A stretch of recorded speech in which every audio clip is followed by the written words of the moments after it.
හයි ළමයි good morning. දැන් පාන්දර 2:00 විතර වගේ තමයි අපි කතරගම යන්න පිටත් වුණේ. අපි කොහොම හරි 6:00 වෙනකොට කතරගම හිටියා. අපි මුලින්ම ගියේ කිරිවෙහෙරට. අපි හැමෝම කිරිවෙහෙරට ගියා. මොකද අපිට උදේ කිරි ආහාර පූජා කරන්න තිබ්බා. කිරිවෙහෙරේ ඉතින් වේලාසනින් ගියා. කිරිවෙහෙරට මොකද අපි මේ පළවෙනි පාර තමයි කිරිවෙහෙරේ කිරි ආහාර පූජා කරන්නේ. නැත්නම් අපි ගොඩක් වෙලාවට රැයට තමයි යන්නේ. පවුලේ අයත් එක්ක ගියේ.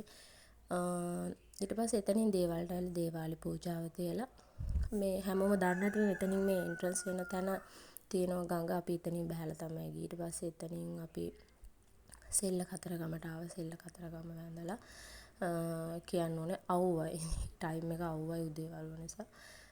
සෙල්ල කතරගම ගිහිල්ලා දේවාලෙත් වැඳලා එතනම ගොඩක් අය දන්නද දේවාලේ ගාව මැණික් ගංගලා ගැන. ඉතින් එතන හරියට මාළු ඉන්නවා. මේ මාළුත් අනේ මන් දන්නේ එතනට පුරුදු වෙලා පොඩි කන්න දාලා.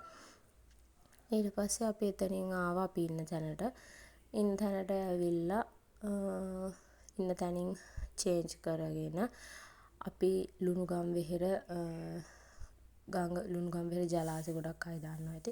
එතනට ගියා නාන්න ගිහිල්ලා නාලා අපි ඊට පස්සේ ඉන්න තැනට ඇවිල්ලා මේ පහුවෙන්ද උදේ අපි වැඩිහිටි කන්දට ගියා. වැඩිහිටි කන්දේ view එක වටේටම මාරම ලස්සනයි. මුළු කතරගම ඒරියා එකම මාර ලස්සනට පේනවා. නට පොඩ්ඩක් ඇදි පරක්කු වෙච්ච නිසා මේ උඩට හරියට අවුවයි.